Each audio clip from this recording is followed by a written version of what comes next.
Chico Resch. You are listening to the Let's Go Devils podcast on the Primetime Radio Network. Happy Devils Thursday. This is the Woo Report. The Woo Report, episode 226. I'm your host, Sam Woo. Streaming live on Facebook Live, YouTube Live, Twitter Live, and Twitch, plus Twitter Space, a new thing that we're doing on the Let's Go Devils Network. I'm coming to you live from the Bunker Primetime Radio Studios in somewhere in beautiful New Jersey, coming over the wire around 9:40 p.m. Eastern. Miles Wood, New Jersey Devils, Miles Wood has re-signed, one-year deal, $3.2 million, avoiding arbitration, which is a plus. Wow. Tom Fitzgerald gets it done. Probably a couple more moves need to be made, but the Devils get Miles Wood back for one more year as expected at $3.2 million. Miles Wood being out most of the year with a hip injury. Amanda Stein tweeted out to the fact that the Devils did get to see him skate. They were happy what they saw, his progress, and were able to give him a $3.2 million contract, basically to prove himself. Now, what does Miles Wood bring to New Jersey Devils? Well, last year they missed the craziness. They missed the veteran leadership, 26 years old. And, well, you know, I would have to say that this is a type of player the Devils needed last season. And when you trade for Eric Halla, and then also they got the other defenseman, the name is escaping me, I think Brendan Smith. You're getting some of these character players, and I also like Palat, that signing. I think the Devils right now, and I'm gonna say this out loud, this offseason has impressed me because they got serious this offseason. They got real serious. Not that everything worked in their favor, obviously not. Gaudreau signing elsewhere, Tkachuk deal went to Florida, who paid a dear price to get Tkachuk, Matthew Tkachuk. And I have to tell you, folks, I'm really happy with Tom Fitzgerald this offseason. He didn't do too much, but I don't think he hurt the team either. He got a goaltender. He traded Ty Smith away, got John Marino, signed Palat, didn't get Gaudreau or Tkachuk, but you know what? There are 31 other teams that didn't either, or 30 other teams that didn't either. So I think this is a good day, a good week for Tom Fitzgerald, avoiding arbitration. It's a good day for Miles Wood because we all want to see him back. The craziness that he brings to the table. He's one of those guys that, look, on paper, if you're playing fantasy hockey, you kind of like the penalty minutes. You kind of like a little bit of offense that he brings. But I think he is going to be that spark plug that makes this team go. Bottom six forward. He's going to use that north-south speed. He's going to bring that energy. Remember the BMW line? He could bring it. He definitely could bring it. The YouTube Live, Eugene Hewitt says, what are the couple of moves that Fitzies needs to make? We'll get to that in a second. Brad said they seem to be the offseason champs, but come up short during the season. True. I think that's a good statement. But at the same time, look at the cup. Look at the cap management.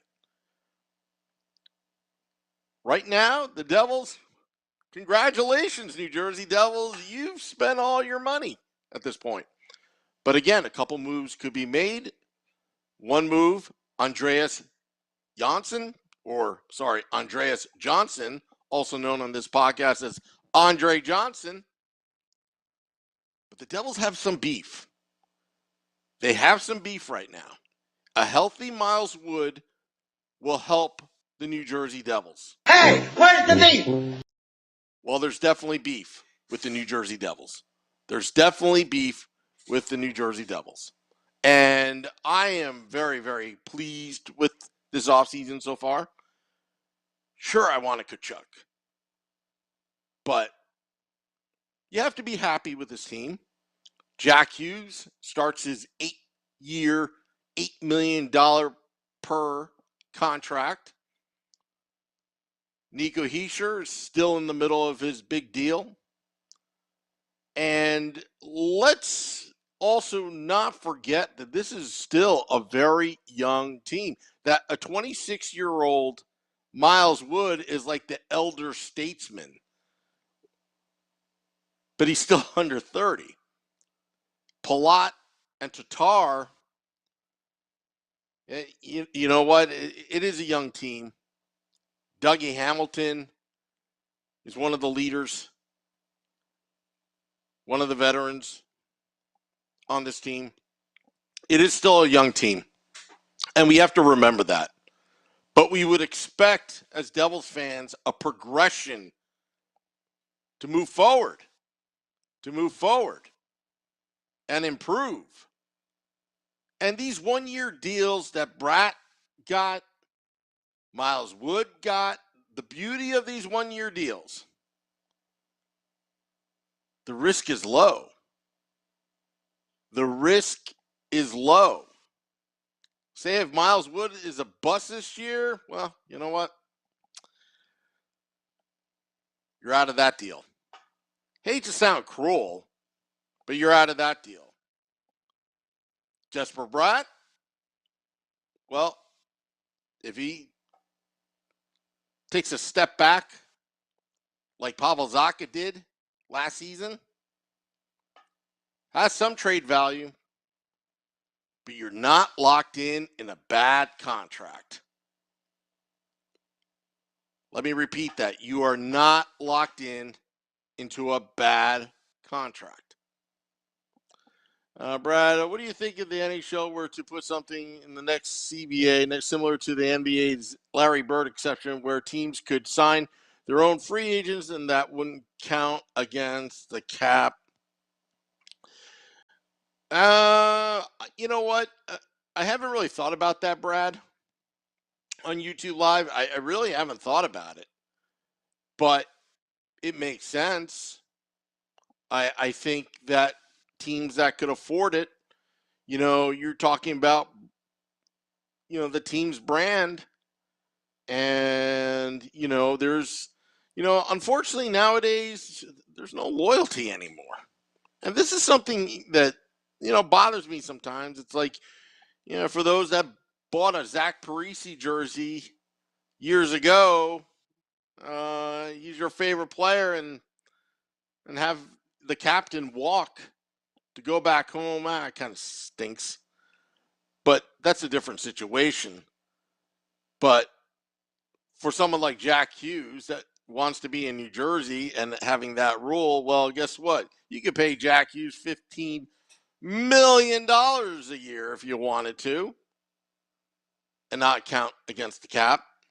The cap is there for a reason.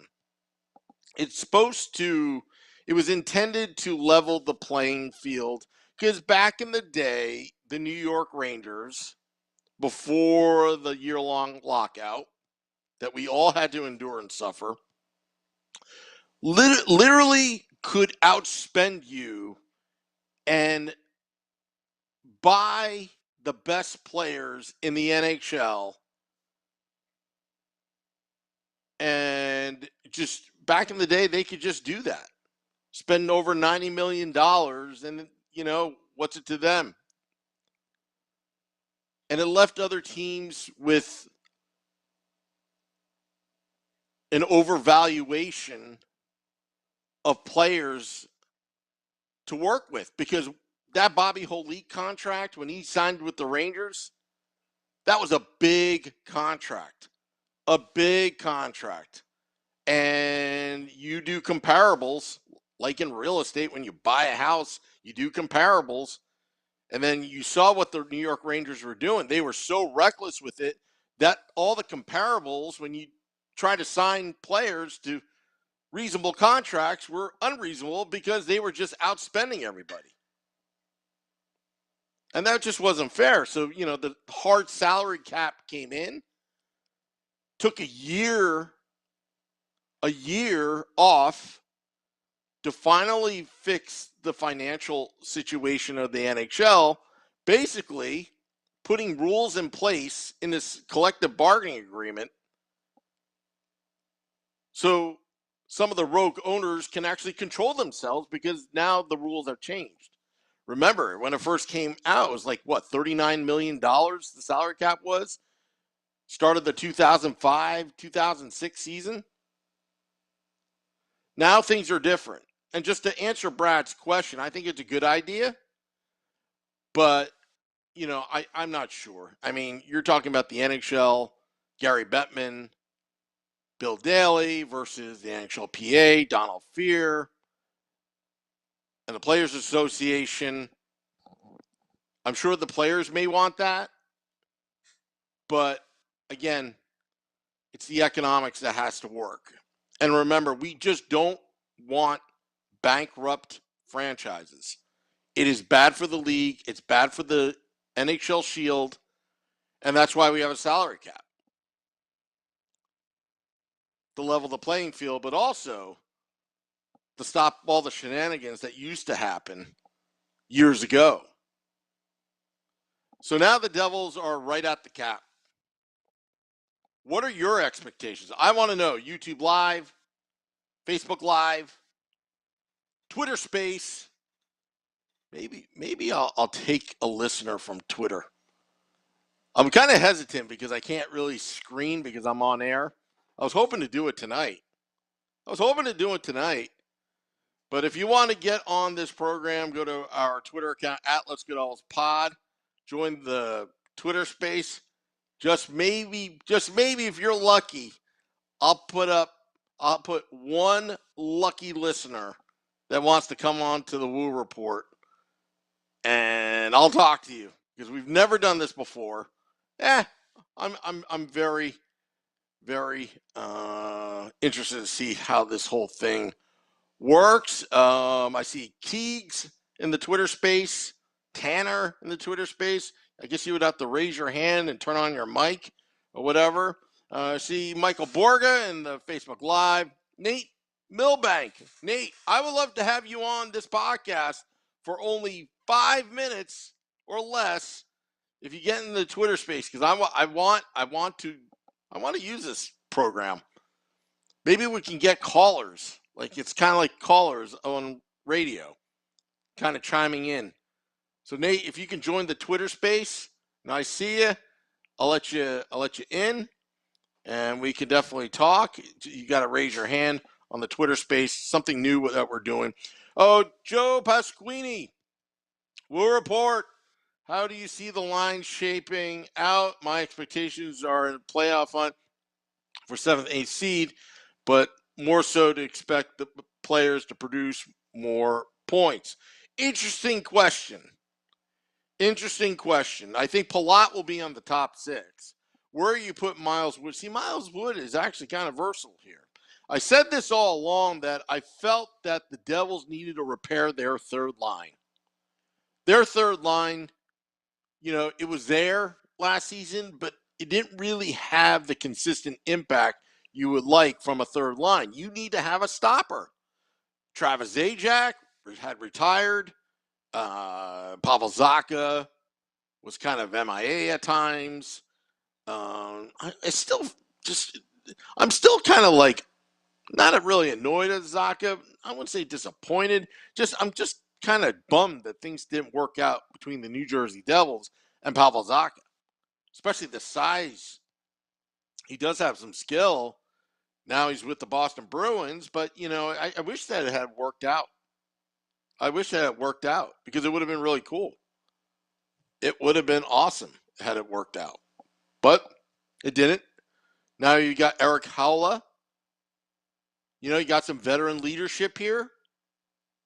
And being in the playoff, I think they're going to be missing it by 5 to 7 points, to be honest with you, but it's going to be a new and improved team. And that's, again, as much as I want to pay for playoffs, as much as I want the Devils to make it to the playoffs, I also want them to develop the right way because we've already seen the rebuild 1.0. Ray Shero, Pavel Zacha, gone. Ty Smith, gone. Mikey McLeod, not going to go there. But the 2 first overall picks are the only ones really kind of hanging around with the New Jersey Devils. Tom Fitzgerald's picks, starting in 2020, Alexander Holtz. I think Alexander Holtz, give him a couple years. I think he's going to be an impact player. Dawson Mercer, probably the most durable player on the team right now, and he's only, I don't know, I don't think he's even 20 yet. Or maybe he's already 20. I don't know. Shakir Mahamdullin, well, I don't know where he's going to be. Luke Hughes, University of Michigan. Ethan Edwards, University of Michigan. Seamus Casey, University of Michigan. I'm actually looking more forward to their blue line more than anything else. Michael Borga says, do you see a trade dump for salary relief? Yeah, and I see that with Andreas Johnson. I really do. I think he is, I think that may happen. All right, so I'm looking at the listeners on the Twitter space. I don't even know how to use it. If you want to talk, just raise your hand or something like that on the Twitter space at Let's Get All's Pod. I'd like to try that thing out. I don't even know how to use this. That's great. I don't even know how to use it. Joseph said you can't break up the BMW line. Yeah, you can. But Nathan Bastian, again, there's the beef. Miles Wood. Hey, where's the beef? There's the beef. And I'm telling you, if this team is healthy and they mature and, again, they got two new assistant coaches, or I'm sorry, one associate coach and the other one assistant coach. I don't think the Devils are done yet. I think a lot of these moves are going to be minor moves, but they're going to be important moves. And I think the Devils are going to be just fine. Steve Tardas and Matt Junio in the Facebook Live are kind of going back and forth. But, it's Matt Junio says associate coach is ranked higher than the assistant coaches. Okay, whatever. To me, they're all assistants at this point. Lindy Ruff is at the driver's seat. He could be on the hot seat. If the Devils in the first 10 games start off slow, could be on the hot seat. Devils fans could be calling for his name. It could happen. I see Brat Pack in the Twitter space. Brat Pack, I don't even know how to get you on. I love to get you on. Could you raise your hand? I don't even know how this thing works, Brat Pack. I'm going to invite you to speak, Brat Pack. If you accept, I'll try to get you on. But if you want to come on, let's see here. I don't know how to get you on, Brat Pack. Just let me know. Sorry, folks on the Twitter space. I'm still trying to figure this out. Okay, I think Brat Pack. I know. Unmute yourself. Welcome for the first time on the Woo Report. We got Brat Pack from the Twitter space at Let's Get Olds Pod. Brat Pack, how are you tonight? I'm doing pretty good, man. How are you? Pretty good. You sound pretty good. This is great. What are your thoughts on Miles Wood signing that 1-year deal? You know, I was in the other Twitter space that was going on, and I was shocked at some of the takes that were being thrown around, saying that it's too high of a number, and he's a bit of an unknown coming off an injury year. I got to say, $3 million really isn't all that much. No. I think for the player that we've seen before, if they believed in good health, and I have a hard time believing they'd throw him a deal if they didn't think he was in good health, I think he's generally a player that's worth $3 million, and I'm looking forward to a bounce back year from him. Yeah, and so am I. I think you were referring to the hockey DB that Yeah. Devils talk. I was in on it as well. I'm still getting used to this Twitter space, and thank you because you do a great job on your Twitter space. That kind of got me introduced when you invited Beer Baron, our very own Beer Baron, on, and this thing is really cool. And I just want to say you do a great job. Not only informing, but entertaining me during the day. Because sometimes I'm really serious about this stuff. And then there you are. Did you just mute yourself? I don't even know what's going on here, Brat Pack. Yeah, no, I appreciate the kind words. Thank you very much. And I really appreciate you guys popping in when you do pop in. Trust me, I see the icon come up. And, getting a chat with Beer Baron and that little mega thing that we did was a lot of fun. I really look forward to doing a more formal one to speak to you all again. Yeah, and I'm serious when I say this because I've been very vocal about uniting the fan base, and that's what you're doing, and I commend you on it because Devils fans, honestly, it's very fragmented. A lot of Devils fans are very territorial about their Devils fandom for whatever reason. And I think you do a good job, a great job, actually, Brat Pack, on doing that. And because that Twitter space that you did, that mega space, whatever you called it, kind of brought us together. I mean, and now I'm going to transition that to Miles Wood. I think he's one of those players that is kind of the glue in that locker room. Would you think? Yeah, you know what? And again, to tie in kind of what you're saying about the fan base to Miles Wood, I hate to use these terms because I know they've been kind of tied to politics and whatnot, but I think the Devils fan base has a very, very firm, outspoken minority and silent majority where, especially on social media, where you get on and you're being like beaten over the head with, well, you should be tired with losing. You should be angry at the ownership. You should not accept what the team is doing. And then we get this little, not little, but huge silent majority of people that just want to watch a hockey team and have fun and enjoy it and root for their team.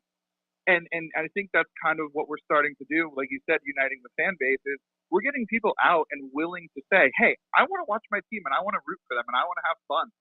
And to pull this back into Miles Wood, he's the kind of guy that, he's a fourth liner. He's not going to be a superstar, but he's the kind of guy that when I turn on a Devils game, I look forward to seeing him on the ice. I have fun watching him play. So, is he going to win us the Stanley Cup? Maybe not. But you know what? I enjoy him being a Devil. I look forward to his season. I'm going to have a great time watching him play, and I'm pretty sure we all will. Yeah, and you know what? There are the intangibles that Miles Wood brings. Why he earned the $3.2 million after sitting out last season. There are things that on paper he doesn't. That there are things that on paper that doesn't show up on paper, that he does bring to the table.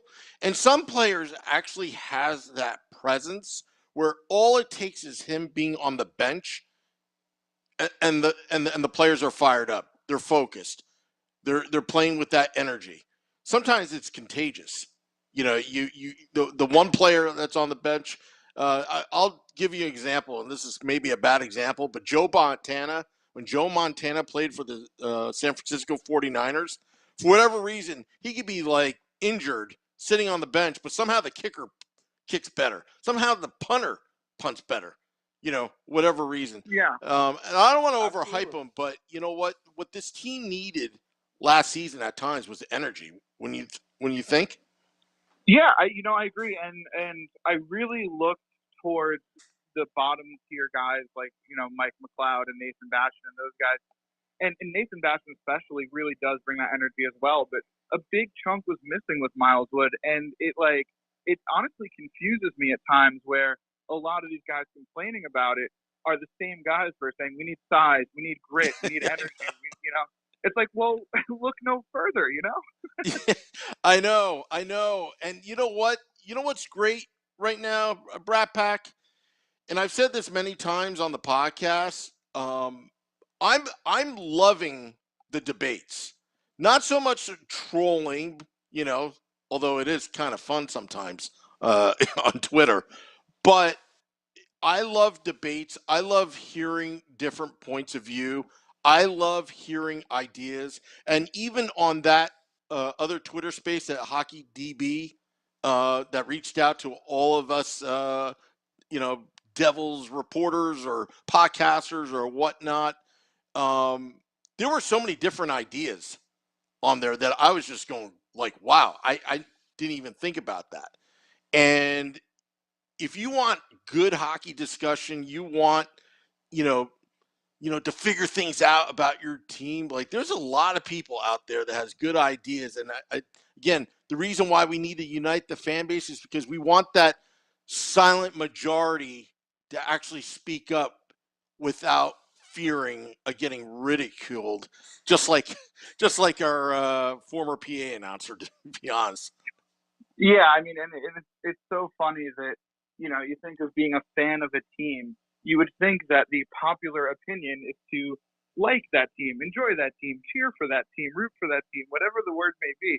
And I just find it so fascinating that our fan base knee-jerk reaction is to be upset with the team and want more from the team. And I get it, it's sports. You always want a little more, and you have your expectations, whatever. But if we're talking uniting the fan base, dude, this is it right here. Let's all just get together and root for the Devils. And I don't even mean that in like a, kumbaya, everyone just be blindly happy sort of way. But, the moves are made. Our team is set. We're at the salary cap now. There's really nothing else we could do.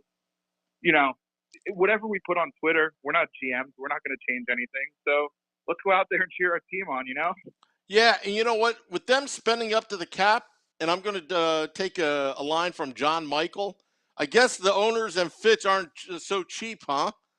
They're right at the cap. Yeah, I mean, I just put out a tweet a couple minutes ago saying like, oh my God, look at our cheap owners. They're only spending $82.5 million this year. Why aren't they spending more? They're so stupid, I mean, you got to give them credit. The bills are paid. It's not like Arizona Coyotes situation where they don't pay the property tax bill.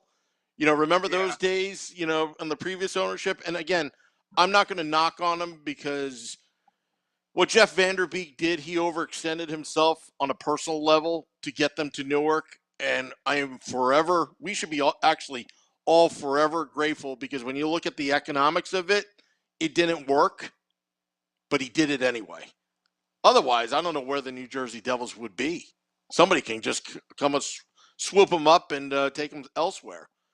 This is an opinion for another day that we could do a whole Twitter space just in itself.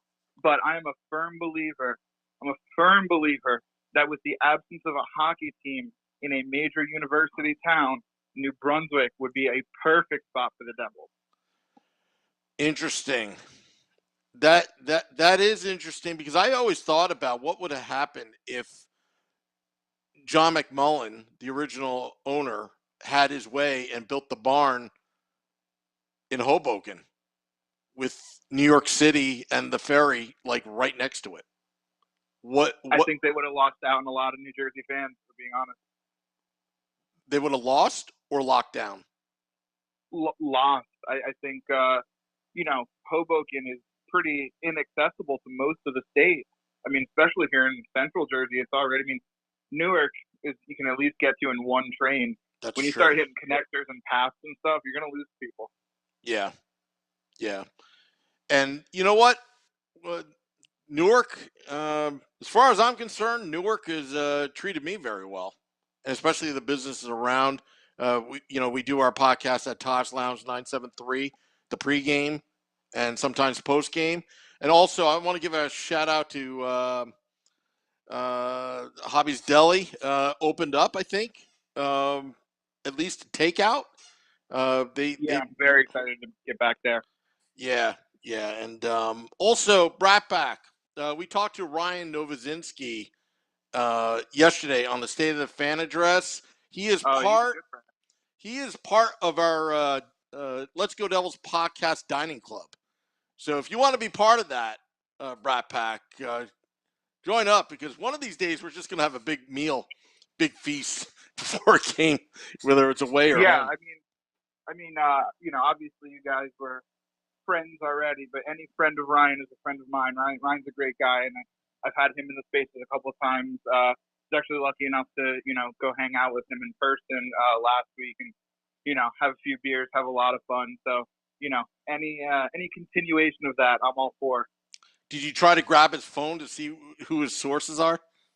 Oh man, you should. Between the two of us, you would have no idea which one of us was the reporter, because I was grilling him. Yeah, he seemed like a pretty cool guy. He came on that one time, I guess a couple months ago, and then like his Twitter is just blown up, just absolutely blown up. I think a lot of fans are excited that there's actual reporting coming from one of the major media companies, NJ Advanced Media. Also, Robert Aiken Jr., we've had on several times. Again, good friend of the podcast. He's getting more engaged as well. So it's happening, folks. Like, it's really happening. It's going to take a little time to rebuild that. But let me tell you something. Most people don't know that I've been the executive producer of several hockey shows on NHL Network Radio for about a decade. And I still have friends in the media, and everyone tells me this. Sam, when the Devils get their acts together, you do realize they're just going to be the darling of the league, just because of the speed and skill and just the pipeline that's just been built. So there's a lot of exciting things, but at some point, we need results. We need results. Yeah, you know what? And I see a lot of parallels between the fan base and the team itself. And I actually, only had a few minutes here. I do got to start heading out after this one here. Yep. Just wanted to pop in and say hi. Hopefully, get some listeners in for you. But I will say, I do see a lot of parallels between the fan base and the team itself. We talk about this young team coming up, high hopes, whatever. And it's what you and I have been talking about the past few minutes here. I think our fans are the same way, where there is kind of this kind of disconnect of people who are around for the early 2000s Cups and maybe people who just started watching the team in the past 5 to 10 years. We're seeing a lot of the same things, and I think it's awesome. And I think that is kind of what's uniting us and bringing us up together, is we're watching this team kind of be formed in front of our eyes, and it's growing up with us, and I'm 27. I'm not saying I'm growing up now with it, but we're watching this from start to finish. And I think that's really exciting. I think that's a special thing in sports. Yeah. And Brat Pack, I just want to thank you for your time and coming on, because I've never done this before with Twitter Space, and actually you were the guinea pig. So I'm going to report back. I'm going to report back to the guys, about this experience, because I think I'm going to start once we figure out how to screen fans, because again, we want to keep this positive. We don't want trolls coming on, our quote unquote airwaves. But I want to thank you because Sure. you're the first one ever to appear on this podcast, and you and I didn't even discuss it. And this thing is really Absolutely. cool. Thank you so No, much. it's a lot of fun. Just don't do any at the same time. I'm doing any because I'm a drug cartel lord, man. I will hunt you guys down. No, I'm kidding, of course. I support. Like I said last time when you guys, kind of waited off on your podcast for our space to finish. I appreciate all the respect and support, and I look forward to throwing it your guys' way as well. And Thank you. and if it's any peace of mind for you, I've been doing the spaces for 6+ months now, and the trolls have been so minimal. Everyone that comes in is usually very respectful. We have a lot of fun. Yeah. So I encourage the fun. I encourage every fan to get involved, and I'm happy you guys are joining the space. Yeah, and thank you, Brat Pack, and it is an awesome thing. And thank you. I don't know if it was you, but I was telling Beer Baron that I didn't know how to use this thing, and it turned out my app on my phone, the Twitter app, was not updated, and I couldn't find that microphone for 2 weeks. So, Well, I'm glad you figured it out, man. Yeah, thank you, Brat Pack. Yeah, absolutely. Have a great night, guys. Thanks. That is Brat Pack from Twitter. Thank you. And those that are listening in on that Twitter space, I apologize, but this is just an experiment. Trust me, we were going to figure a way how to do this, but that was just one of those things where I just wanted to test it out. But thank you, Brat Pack. And also, for those that don't know, the Let's Go Devils podcast, how did we come up with that name? I was trying to figure out what would unite the fan base, a cool brand name that people can recognize, knowing that it's a Devils podcast, a New Jersey Devils centric podcast. And the only thing I could come up with, the only thing we all agree on is we chant "Let's Go Devils" at the game. Seriously, that's how I came up with it, because that was the only thing. Like, I was thinking Hell's Empire or Hell's Angels podcast or whatnot. But thank you, Brat Pack, for joining us, and all the new listeners joining on the Twitter space. Thank you. Facebook Live, I see you all, the chatter. Matt Junio, Steve Tardas, all of you. Oh, happy Devils Thursday to Mike Rossi in North Carolina. Matt Freudenberger, hello. By the way, my brother-in-law, Michael, got married a few months ago. I don't know if you knew that. I'm sure you did. Also, YouTube Live,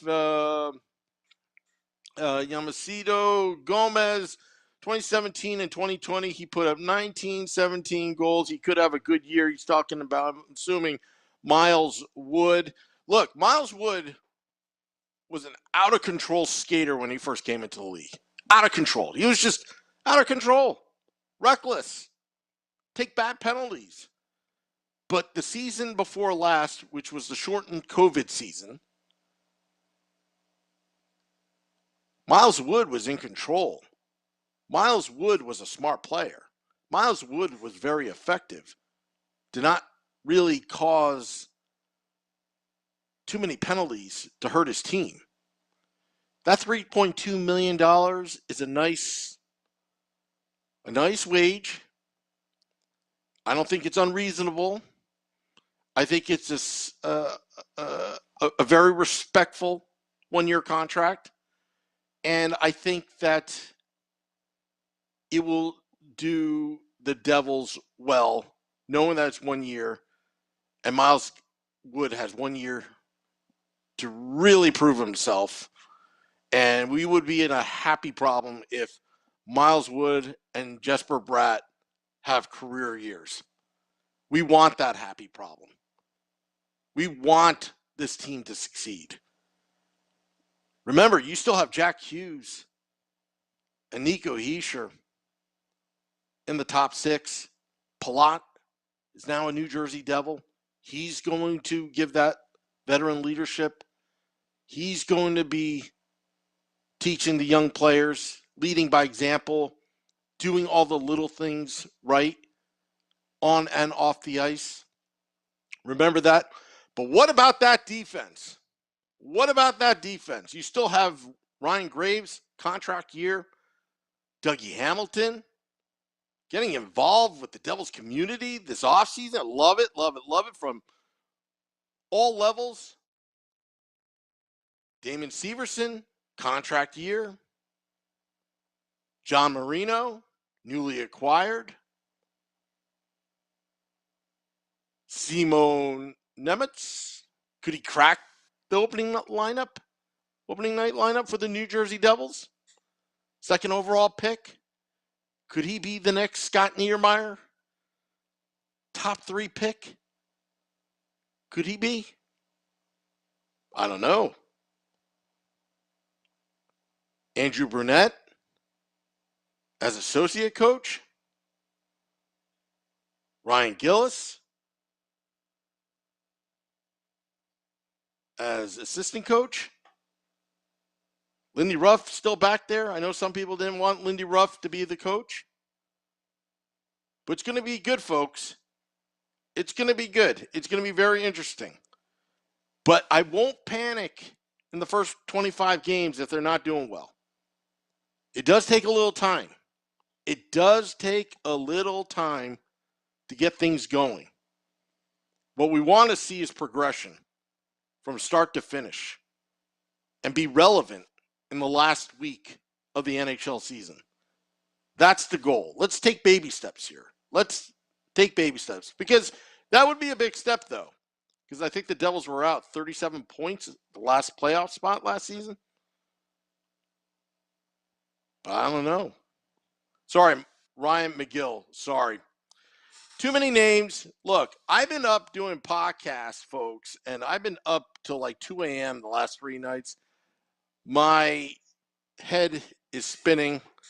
I'm doing multiple podcasts. I'm doing all that. Not to make excuses, but anyway, you guys are funny.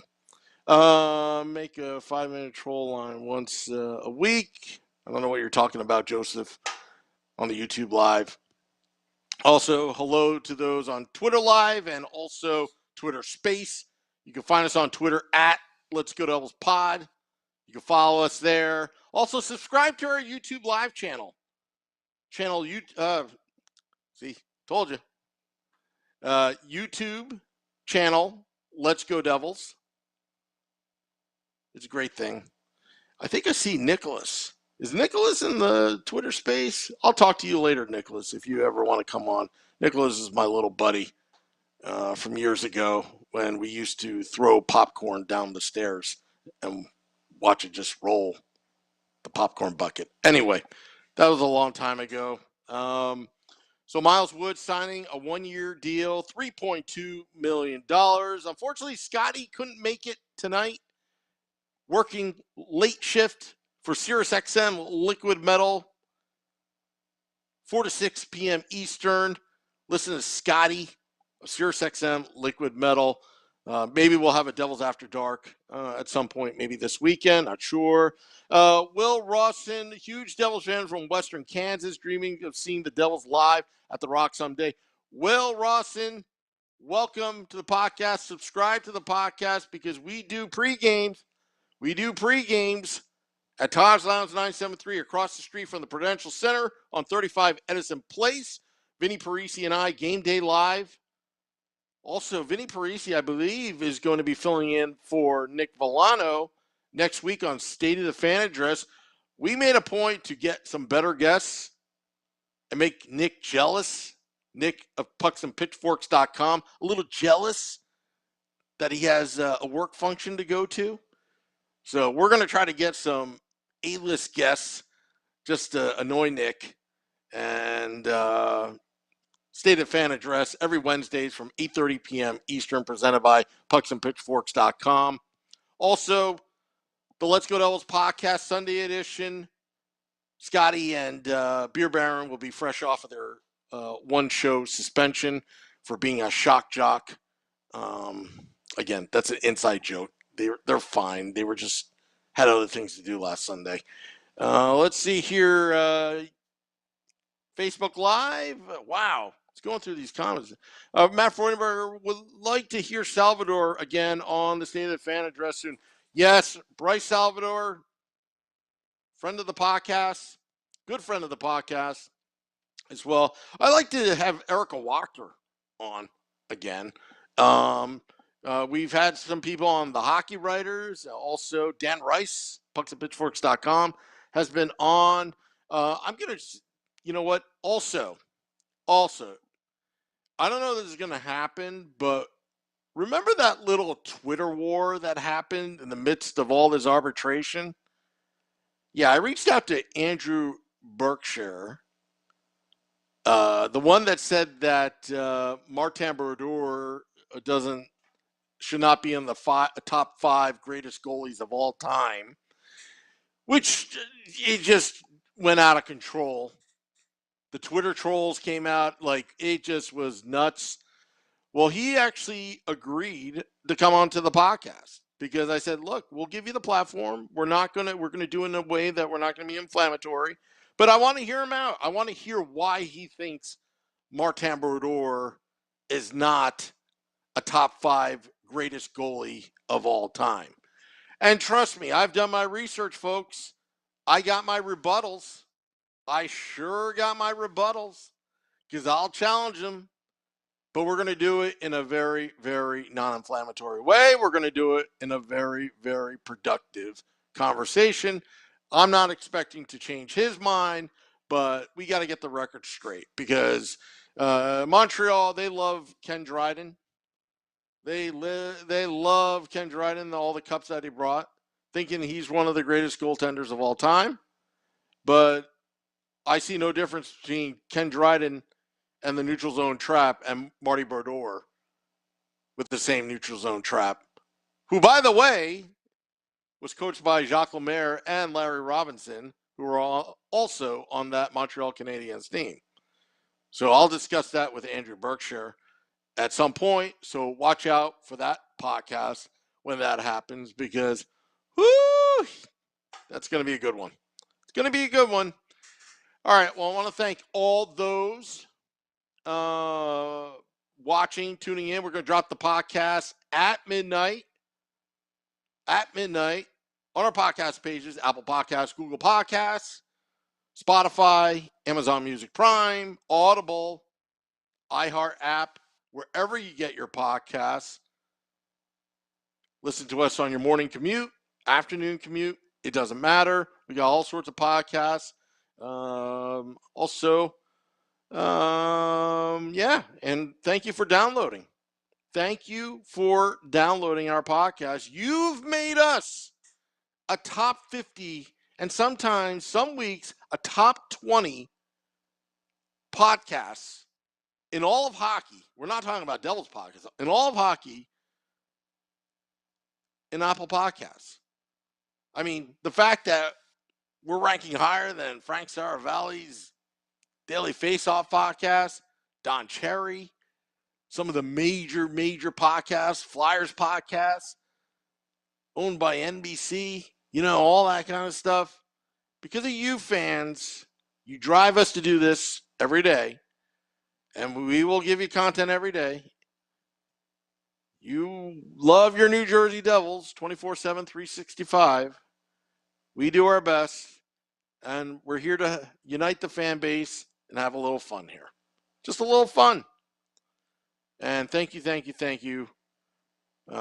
Twitter Space, Twitter Live, YouTube Live, and Facebook Live. And thank you. And I'm going to hit the music soon. Let's see here. I think I got it right here. Yeah, there it is. There it is. So we're going to try to get some guests. Yamasito Gomez. NHL season needs to be longer. Yeah, it should be 365 days a year. And Will Rawson, if you ever come to the Rock, hit us up. Times Lounge 973. We'll show you around. Meet other Devils fans. Kyle, important question. Outside of Zetterlund's sign, what's next to happen? Again, I think some salary needs to be moved. I'm not so sure if Tom Fitzgerald really needs to be creative because I think Andreas Johnson may be next just based on his contract, the cap hit, and there are teams that are probably looking to get to the floor. So look out for that. But the Devils are in good shape right now because they've got these one-year deals. They are careful capitologists. They're spending their money wisely. Hopefully, it results in the playoffs. Again, the playoffs. Anyway, thank you. This is the Woo Report. Till next time, let's go Devils.